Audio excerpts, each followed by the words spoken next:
Oxenford, is that right? That's the name. Wow, I remembered that. I feel like I'm knighted. And I'm just merely Michael Koran. It's a good name. And we're going to be discussing the story of Abraham. We have, just to review, maybe we'll even read it because I wonder what you think of it today. Sure. So this is a woman's translation, so we can trust it. Mary Phil Korsha. Just the first paragraph. Sure. Yahweh said to Abraham, "Go from your land, from your kin, and from your father's house, to the land that I will let you see. I will make you into a great nation. I will bless you. I will make your name great. Be a blessing. I will bless those who bless you. He who dooms you, I will curse." Gee. Last two sentences. "Through you shall be blessed all the clans of the ground." Wow. What do you think of that today? It's epic. It's epic. Tell me more. I was just reading you sent me that book, Stories of the Spirit, Stories of the Heart. Yes. And I was just reading this little poem about Jesus, and just think, and it was about being full of peace and also non-dominable by other spirits or other people or angry people. And I was just thinking, if you could be blessed, if a person, any one of us could be blessed with such a beautiful gift, to help and heal the world, what a gift that would be. You mean his peace was such that he wasn't ruffled? Is that what you're saying? Yeah, he was in his soul, he was an element for peace. Wow. But he was also strong, Well, you have both. Thank you. You seem like a lot of peace. I'm sure you've been through a lot. We both have. What is the secret of your peace? Secret of my peace? I think optimism, and also just sort of research into things that I feel good about, like learning about science and then combining science with some maybe Buddhist theory sort of thing. How do you tell me how you do that? Well, I mean, I just hear about stuff like, our galaxy, our solar system is in a galaxy with so many solar systems, and the universe has so many galaxies. Over 1 billion galaxies with 1 billion stars in each galaxy, and the stars like the sun. Yeah. That is huge. Yeah, and it's so huge, but at the same time, relating it back to myself and mindful meditation, I truly believe that the things we do here still have effect in such an immense expanse of the universe. And I think the two are connected. Our television show is spreading vibes out to good vibes to 1 billion galaxies with 1 billion stars. Hi, galaxies. And as one poet said, I can think of 1 billion galaxies with 1 billion stars in my mind, and still have room to wonder what I'm going to have for dinner. So it's amazing. Our mind can come up with this. Yeah. And maybe even the enjoyment and effort you take in making your dinner, if you make it really well, has a positive effect on the universe. I think so. Cool. Me too. There is a statement that when you make love with someone you love, the galaxies rejoice.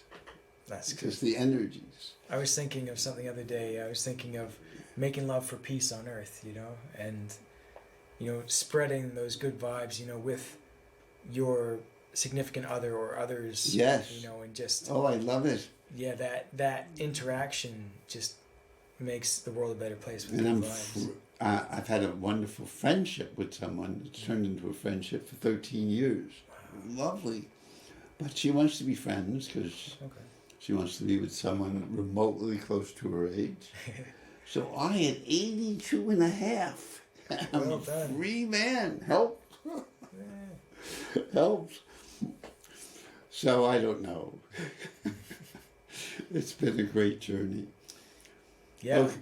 but such, even friendships, anything, even friendships can cause good vibes to the world. Definitely friendships as well. Oh my. So maybe what you just read is true of all of us, Hey, I like that. right? Yeah. He was hurting. We haven't read that part yet. Okay. We might not, but his brother was killed in front of his father, Oh. and maybe his father did it for all we know. Oh. He married a woman who was his half sister, which is hard. That's weird. She didn't have any children, maybe, because they didn't do what you need to do to make children. Yeah. So that was a not. His father wanted to move to Canaan, which is now Israel. Didn't even do it. Stopped on the way and stayed there. So it was he was not a happy camper. No. Really feeling, am I a man? I can't even Have children. have children, and my brother died. Is my father a murderer? And then God comes and says that you are a great nation. Yes, and he doesn't even know it's God. He just hears the word, right? Yeah. Because it says Yahweh said, but it Yahweh said to Abraham, doesn't introduce himself to Abram. I am God is not there. No, sometimes it says it in the story. Oh, okay. So sometimes I was like that when I was 18. I just heard words. I was thinking about the similarities of that, just feeling that in what what we've talked about your past in the past two shows that I've been on,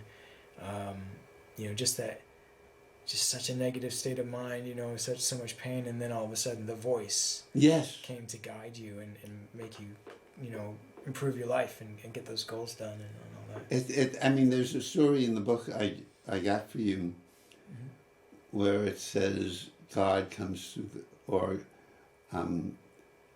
or some light comes through the cracks in our psyche. And I had so many cracks. I had a lot of light. So it's a hard combination of feeling the light. The Quakers, which I'm a member of at the Cambridge Quaker meeting, and they talk about we have an inner light, that of God in everybody. And I have a lot of it because I was really cracked. So it just came. So it's a funny combination of being a very hurt, angry young man and feeling this light from the cosmos. So we put it together, and people I was so hard for people because they felt the light. Wow! And then I start behaving like, very needy, narcissistic. I would do good things like help people move, but I would,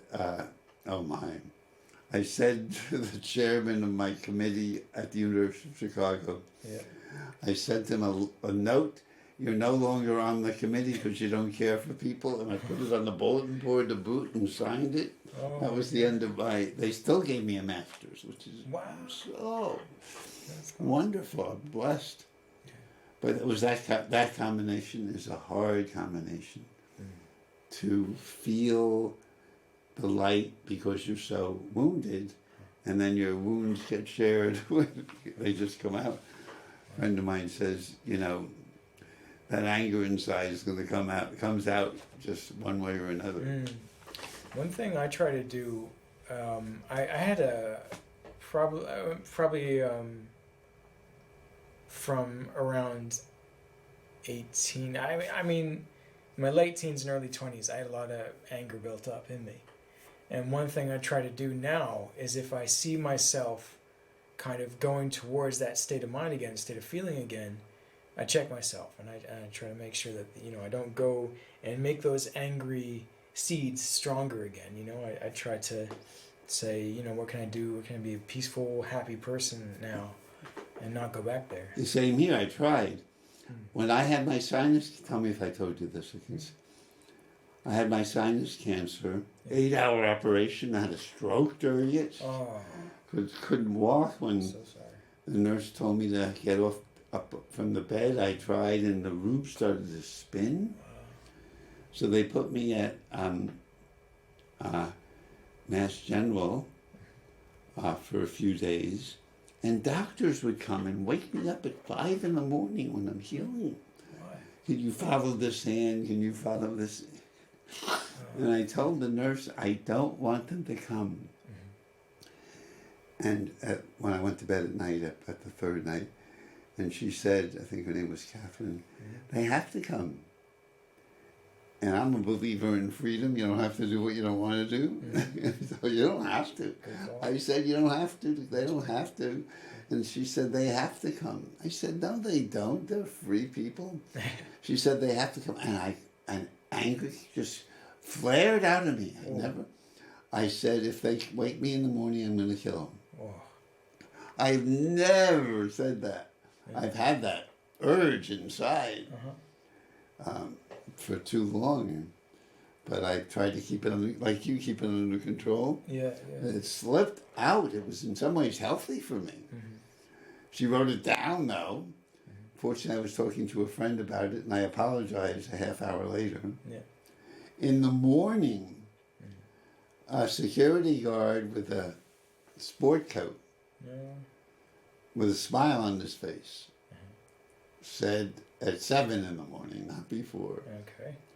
Can I check your belongings? Your belongings? Because he was looking for a gun. Whoa. He didn't find it. He smiled. He put up his hand and said, of all things, blessings. Wow. Who would have thought from a very, so it was a blessing to have it come out and not hurt anybody. It's still there. I take it to mean I need to die and be reborn. Again and again and again. What part of me needs to die? Like Buddha. Yes, like Buddha. Yeah, what was I thinking? Oh yeah, the guy just put his hand up and said blessings. It sounds like something that you would do, you know. And sometimes, you know, just blessings, happy day, you know. Sometimes I get those moments where I'll see someone and they say something so profound and natural but nice, you know. It makes me believe in angels sometimes. Wow. Well, you're right on. A great segue. Sweet. Okay, let's move into. This is probably the most. That was one of the. I mean, this guy felt. He heard that he was going to spread blessings to every community in the world. Wow. And there are now 2 billion Christians, over 2 billion, over 1.5 billion Muslims, way over, and 3,500 years of Jews all say that their father was Abraham. Wow. And so and maybe if you're wounded and feel this light coming through the cracks, or the voice, or you feel it with the Ace of Diamonds and the 8 of Clubs, yes? I didn't feel it when I played with my baseball cards, but it was I think... You said those had a great spiritual... No, I didn't think of that, but it was peaceful. I was doing it for no reason. It was silly. You know, it was like if your name was Bobby Doerr, who was the second baseman for the Red Sox, and he was in the Red Sox pile, and on the top of the Yankee pile was Mickey Mantle, who was a greater player. But Mickey Mantle's name starts with M.M., and Bobby Doerr is B.D. So I moved the Red Sox up one toward the finish line. It was total nonsense, playing with, you know, the first letter of your names. And I was happy doing that. And did it again and again. I could feel the cards, and I was on my top of my blanket. So that was a moment of peace as a child. Oh, you know, no one knew what I was doing. It wouldn't have made sense to anyone, and I was happy. That's good. So, and you had happy things when you were, because you had challenges too, right? Or it didn't happen till you were older. My childhood was pretty good. I would say the challenges really started late teens, early 20s. Well, it started and ended, I suppose. What brought you happiness in your younger years? Something that I just got into, actually, a little story on Magic the Gathering. Magic the Gathering is a card game that is very complicated but has beautiful artwork, complicated rules, and different things like creatures and enchantments and spells and lands, and it's a board game pretty much. It's a card game. And I used to just go over those and read those as a young kid, and I swear it helped my intelligence, my IQ, just sort of studying those cards. Wow, all by yourself. Yeah, but then around 2021, I started to get paranoid about pretty much everything, and I thought the cards had a negative effect on me. Wow. And even though some were good, and I felt like some were good and some were bad, I ended up ripping up about 600 cards that I had. Wow. Yeah, and they were really important for me. I loved Magic the Gathering and all that. And recently, I've been rebuilding the cards that I have. But this time, I'm taking all the cards that I feel a positive spiritual connection to, and I'm keeping them. And all the ones that I don't feel that, I'm selling them or giving them back to the store. Oh my. So I'd like to keep those for the rest People do this with, I haven't, with, of course, tarot cards. Oh, okay, yeah. Reading the fortune? Yes, I've never been into that. I don't know why. And my friend and I formed a group called Paranoid Anonymous, because she's scared of most things. I don't know if I am. I don't think I'm a brave. I had a friend who wanted me to there was a wall, people were rock climbing it, and I was afraid to. And one of the things I should have been afraid to, I was officiating at a wedding of a friend of mine, and it was in, I think, Vermont, and there was a big river and a tree way above it on the cliff, and people were swinging on a rope and jumping into the river. And I was scared, and she said, do it, and I did it. I wasn't aware you're supposed to let go of the rope. I couldn't figure. They yelled at me, and I just did in time and missed the rocks. Oh. That would have been the end of me. So I'm scared because I'm not too connected with the physical world. Wow. So what are you connected besides the? One of my suicidal feelings is my father was a fireman, and I imagined his axe chopping my head off.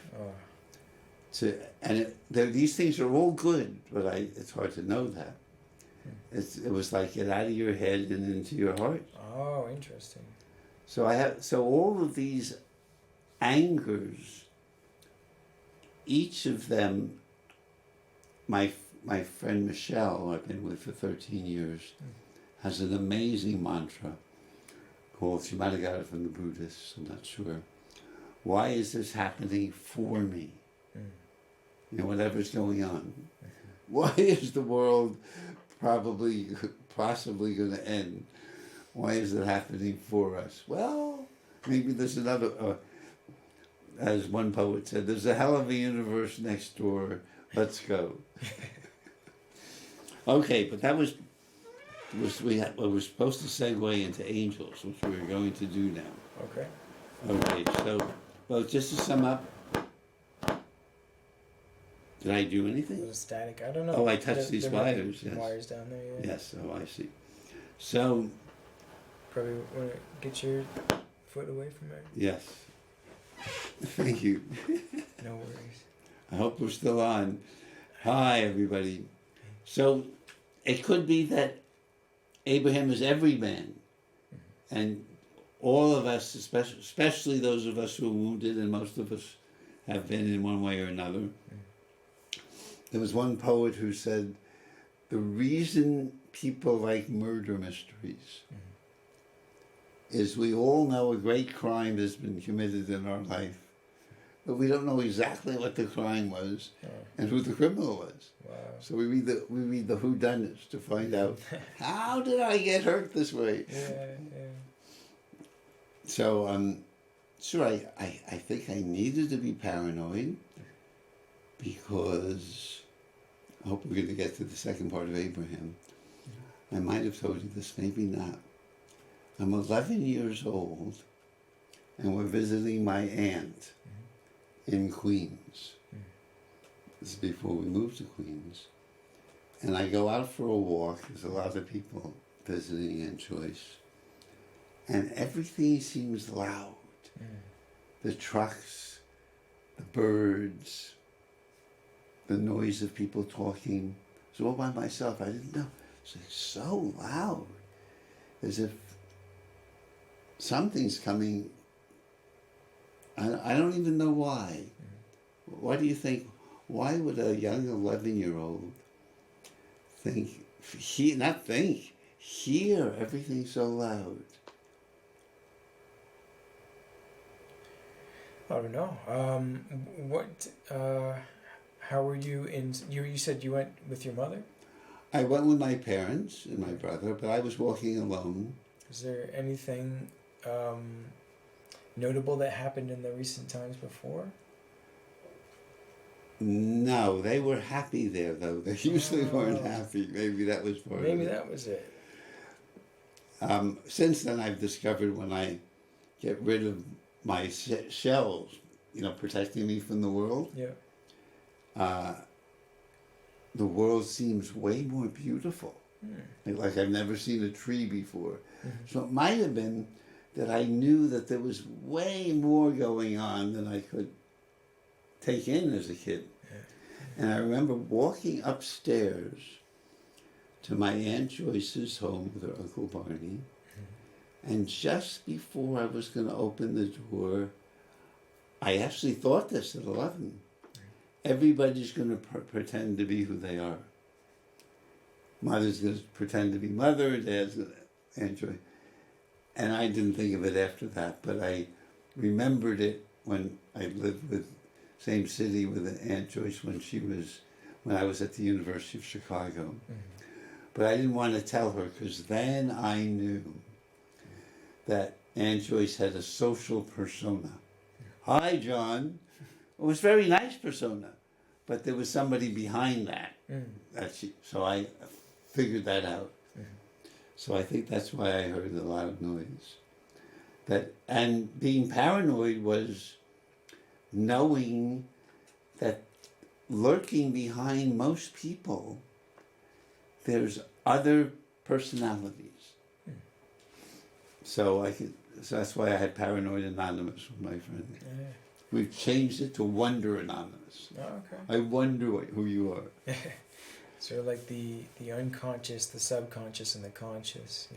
Yes, or the many personalities too. Yeah, they can come from the subconscious. Well, as far as I related to it, come from the subconscious, and connected in the unconscious. We all are connected as everything, and then subconscious has these different realities for you. That affect that, and then you filter into the conscious, and that is your reality. That is who you are, your basic self. Now that I know you want to be an actor, so I'm going to ask you for a specific example, if you can, in what you just said. What comes out of the subconscious? Do you have any examples, either you or someone? Yeah. Yeah, I played this one role that was a Vietnam veteran who committed suicide on stage. And I sort of did that every night we rehearsed and when we presented. And I feel like that sort of put me on a path towards depression. Wow. Yeah. But if I had had another role in that play, like there's this, there's a really good student and actor who played the narrator role. Yeah. And sometimes I'm glad I didn't have as many lines as he did, but he was just talking throughout the entire play. He was a healthy individual. He looked like he was enjoying life, and I hope he's doing well now. But I just feel like if I'd had that role, but then you talk about free will. Thinking in retrospect to that negative role, I realized I have the ability to say no to a negative role now, and sort of try to go into roles that are. Oh, wow. Well, this was at Cambridge Ridge in Latin? Yeah. They have a great theatre department. They do. I saw a great theatre of a Greek play. The name escapes me at the moment. Was it Medea, wasn't it? What? Medea? No, this one was where the king's head was cut off. The women were going wild. This was the Bacchae. Bacchae, yeah. Yeah, that was a great play. There's a school that did that in the Massachusetts High School Drama Guild. They did that in the competitions we were in. Yes. I remember seeing that. They have a great theatre. That was a great school for that. Yeah. It really... That's where I started making acting my professional goal, at the time that it was. And So, got a lot of good direction from that. Coming attractions for us. John's going to come back and dramatize some stories from stories of the spirit, stories of the heart. Stories of the spirit. I love so many of those stories. I can't wait to see which ones you pick. Okay, yeah. Okay, but John was believing in angels, if I heard you correctly. I was believing in angels. Now, I have a friend who experiences them. Mm-hmm. I once had a woman friend, I called her angel, because she was in some ways very kind. She also was wounded so deeply, but she was a rich family and had decided to be kind. I mean, the wounds come out, but I called her angel. Have you ever had an experience of an angel? No, just these moments where sometimes you'll be talking to someone and they connect with what you're saying. And I had this really interesting one. My mother and I go to Boston Symphony Orchestra sometimes, and we went to see what's her name? A famous violinist who lives in Cambridge, and I literally felt like I was having a conversation with her music. Wow. Yeah. What was her name? Hilary Hahn. Yes. And I just felt like I was letting my thought, I was just thinking my train of thought, and I felt like the music would respond to my thoughts, or my thoughts would respond to the music at the same time. It's just present time, and there's no space in between. So I felt like that was a connection of some sort of, maybe I had a friend in her in a subconscious level or something like that. That's beautiful. And I also believe that sometimes, if you believe in gods, I believe in different deities. Sometimes, I'll be talking to someone and it just seems like it's so related to me, like they're just there to try and help. And sometimes I feel like that might be a greater power. Coming through, yeah. We've all got neutrinos coming through us every moment. The sun, galaxies. You know how many new suns are every second? No. 1,800 suns every second. Whoa. What a universe. You can love this universe. Yeah. It's a little rough at times, but wow, is it fruitful and multiplying. Okay, I don't think I've ever experienced angels. People have come to me. I get by with all the help I can get. People have come to me. Even the story I told about telling one of the leaders of the Committee on Social Thought I was in Chicago, he's no longer on the committee. They still gave me a master's. Yeah. That was so helpful. Yeah. So angels or people come and help me so much.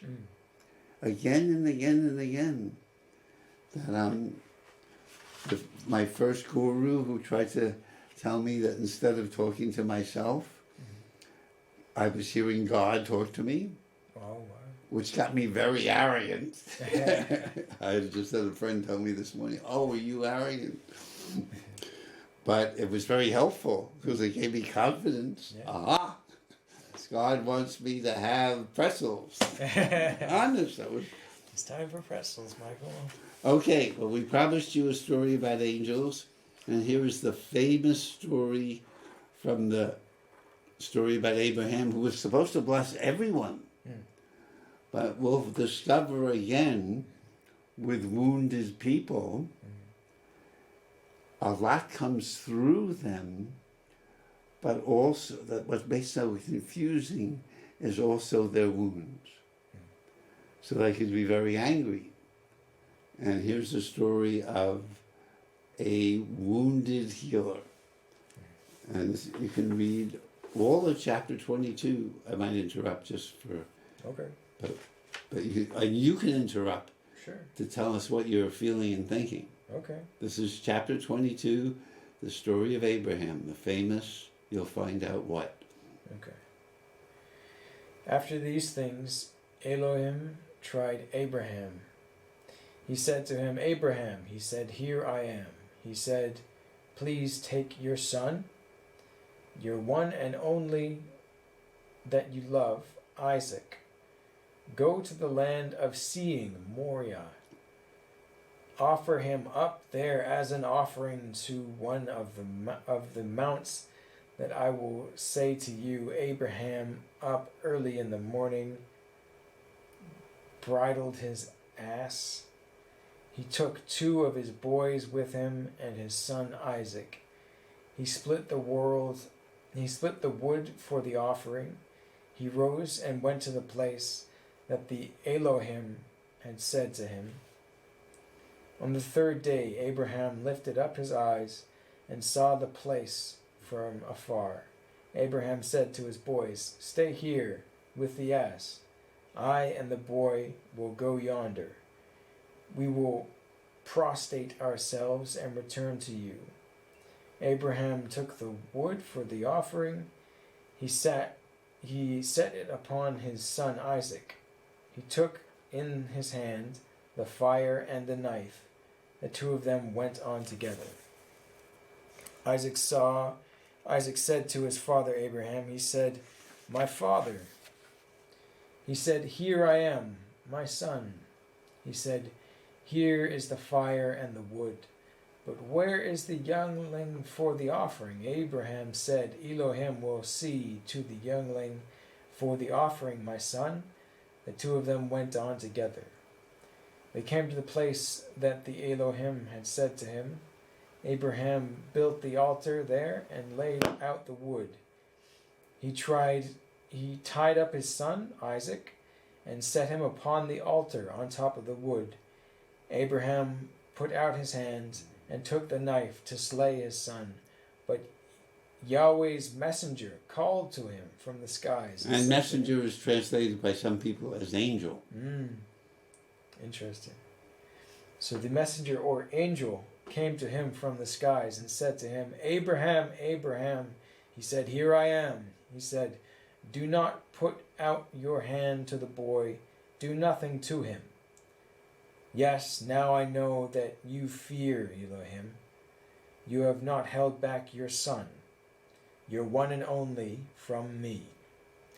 Abraham lifted up his eyes and saw there was a ram behind, caught in the thicket by his horns. Abraham went and took the ram. He offered it up as an offering to the place of his son. Abraham called the name of the place Yahweh sees, hence today saying, "On Yahweh's mount is seen." Okay, let's stop. Okay. What do you feel and think? I feel and think like I need to practice some more monologues to get my speaking abilities back. Oh, this is hard though. This is a very literal translation. Yeah, I've never read the Genesis before. It says when you gave me the online copy and the book itself. But Yeah, I remember reading this story. I think it's absolute insanity. Abraham hears a voice. He's so. This voice has helped him. He's so locked into this voice, and it means so much to him that he went absolutely bonkers and decided to believe it when it told him to sacrifice his son. Yes. And I'm not saying that people who believe that they have voices that help them or they have a spiritual connection are bonkers, but I do believe it is rational to keep a certain percentage of reality with you at all times. Yeah, but, many people agree with you. There's a famous philosopher, Immanuel Kant, who did. This is my take on it. Okay.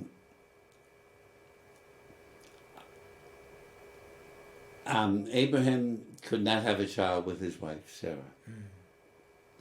Maybe she was his half-sister. He gave her away twice to kings, to Pharaoh and another king. He said to her, to say you're my sister. It's because if you're beautiful in the faith, think you're my wife, they're going to kill me and take you. Well, if you're just my sister, they can just take you, which isn't too nice, but... And she eventually says, okay, since we're not having a kid, you can take my beautiful slave, probably a black woman, Hagar from Egypt. And it says Abraham went into Hagar and she had a son. Yeah. And she got very uppity and Sarah said, get out. You can't look at me that way. You can't just keep with your eyes saying, I have a son and you don't. Oh. And so she was sent out pregnant into the wilderness. And almost, that's not a healthy place to be. Well, eventually, after Abraham gives Sarah away again, it says in the book, Yahweh does to Sarai what he had promised. So not Abraham. Doesn't say he went into Sarah, and so it seems that it could have been someone else who was the father of Isaac. And my take on it, since we're talking about anger, is he eventually was so angry because Ishmael was sent away. Sarah didn't want competition. Ishmael was the other son. And he was so angry and didn't know what to do with the anger. And instead of just acting out, he heard a voice, which was in part influenced by his anger. Take your son and sacrifice him, which is a little different than my voice, I'm going to kill you. And on those 3 days, this is my take, those kids along with them, they have the same word as Isaac, and they might have been the voice of the messenger saying, don't do anything to him. And is this so clear so far, or is it getting too complicated? I can follow it. So with his knife over the kid, at that moment, this kid that was probably not his, but at that moment, the kid owes his life to Abram. So at that moment, he could become the father. You owe your life to me. Get that clear. Wow. And in that very brutal way, but sacred way in a way, this was a sacred journey, they connected as father and son. And Isaac never saw him again when he was alive. The Bible's not going to make pretty out of. But there was some father-son connection between them, and so he could pass on blessings to his son and on and on. And so for me, it means in a careful way, you can work with all your feelings, even your rage, because it was done very carefully. And in some ways, connect with people that you have very great difficulty connecting. Even people like your son, who isn't, or someone who was supposed to be your son and wasn't. And so they connected, and so the blessing could be spread.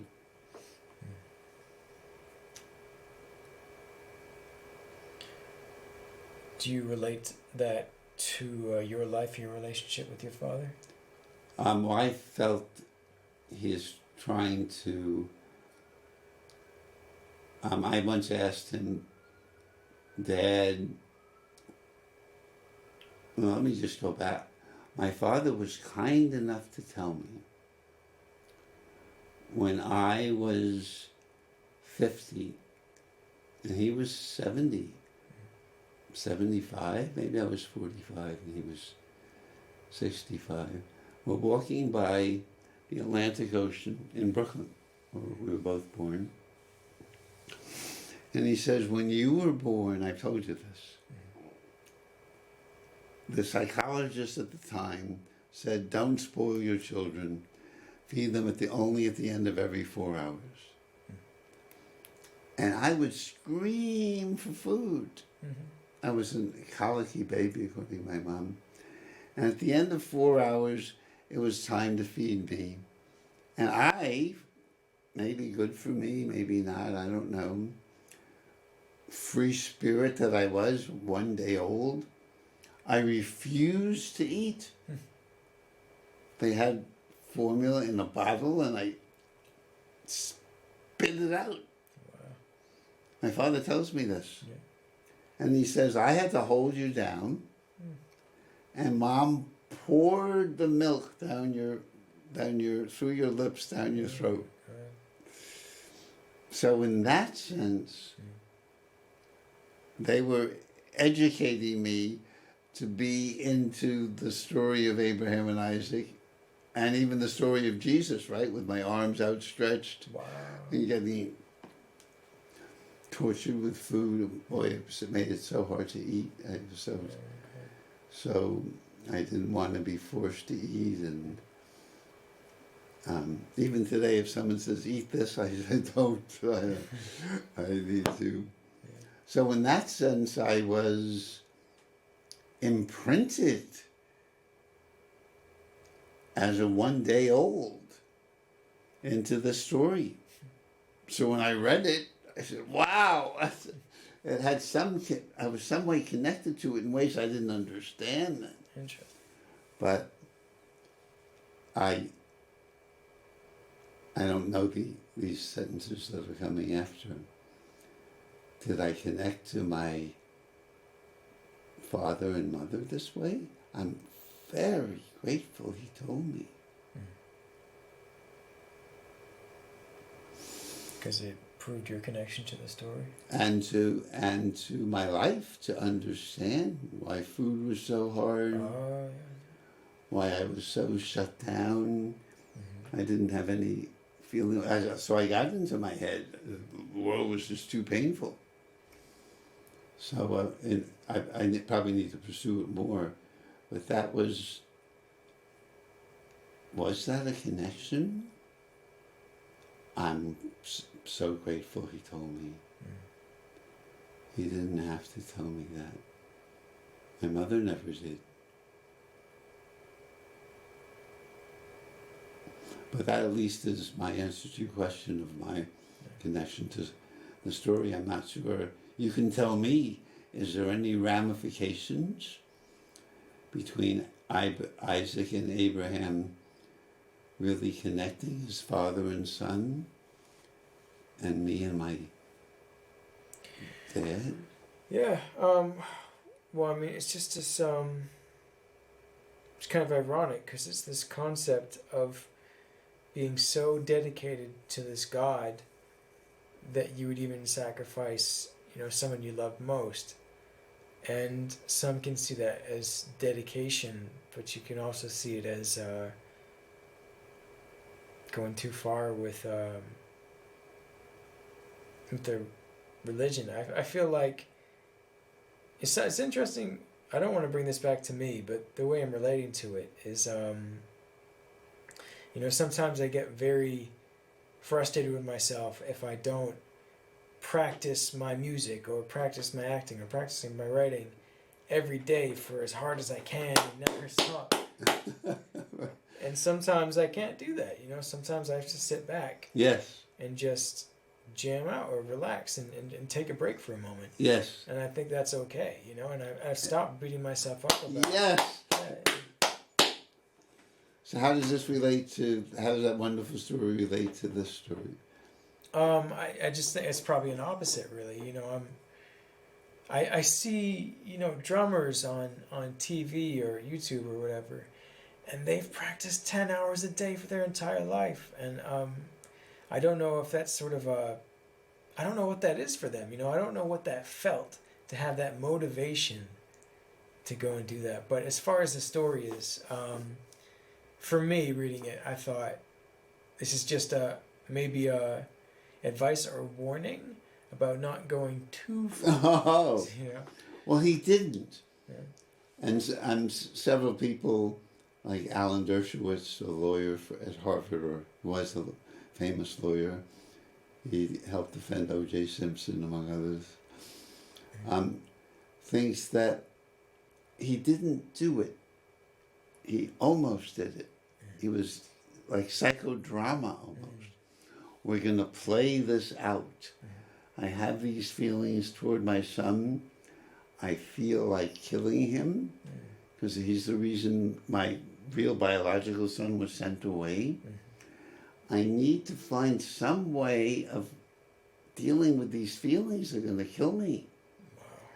So it's like psychodrama, doing it at Cambridge Ridge in Latin. Just like you feeling when you're playing a suicidal part, it'll make you suicidal. I need to create, it's called psychodrama. Have you heard of that? No. You take some of the difficult scenes in your life and with other people to heal yourself, you play it out.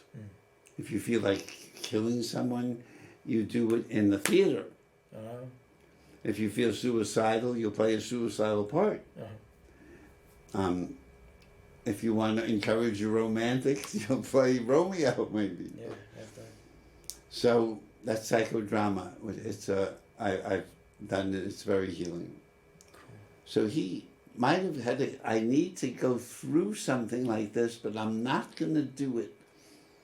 I just need to get to feel this energy in me, and I need to connect to my boy. We're not connected at all, and I hate him. Maybe if I do this psychodrama, invite these young kids along with me, they'll speak and they'll play the role of angels. So maybe you need to get it out in a safe way. Like there used to be something called bioenergetics. And you'd go to a gym and just shake out your fury, your whole body. And then you feel, hi John, and you feel fine. But, or if you're angry at someone, you can see a therapist and really scream it out. So I think that's what he did.